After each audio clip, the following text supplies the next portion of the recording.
متی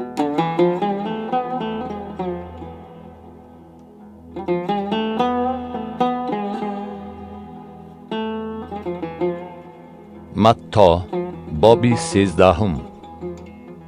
و همان روز عیسی از خانه بیرون آمده در کنار بحر نشست و مردمی بسیار نزد او جمع آمدند و طوری که او به قایق در آمده نشست و تمام مردم در کنار بحر می ایستادند و با مثلها چیزهای بسیار را به آنها آموخته گفت.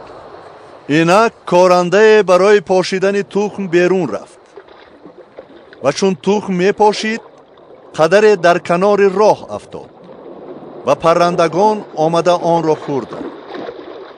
قدری بر سنگلاخ افتاد در جایی که خاک بسیار نبود و با تیزی سبزید، زیرا که خاک عمق نداشت. چون آفتاب برآمد پژمرده شد و از بس که ریشه نداشت خشک شد. قدری در میان خارها افتاد و خارها قد کشیده آن را پخش کردند.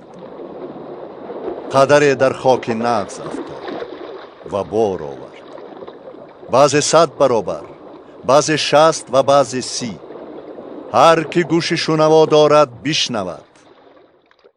و شاگردانش آمده به او گفتند. چرا به آنها با مثلها سخن میگویی؟ در جوابشان گفت. چون که به شما دانستن اسرار ملکوت آسمان عطا شده است، لیکن به آنها عطا نشده است.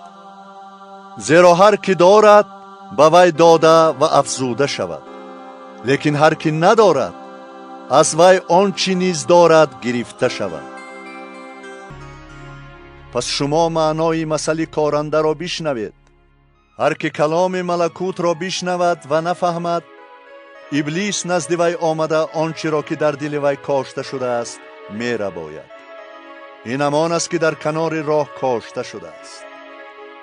و کاشته شده در سنگلاخ آن کس است که کلام را میشنود و در حال با شادی قبول میکند، لیکن در خود ریشه ندارد و نااستوار است و چون از باعث کلام اذیت یا تعقیبات روی دهد در حال به وسوسه میافتد.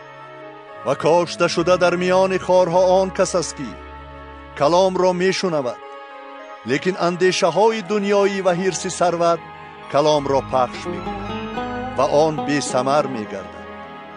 و کاشته شده در خاک نغز آن کس است که کلام را میشنود و میفهمد و بار هم میآورد، بعضی 100 برابر، بعضی 60 و بعضی 30.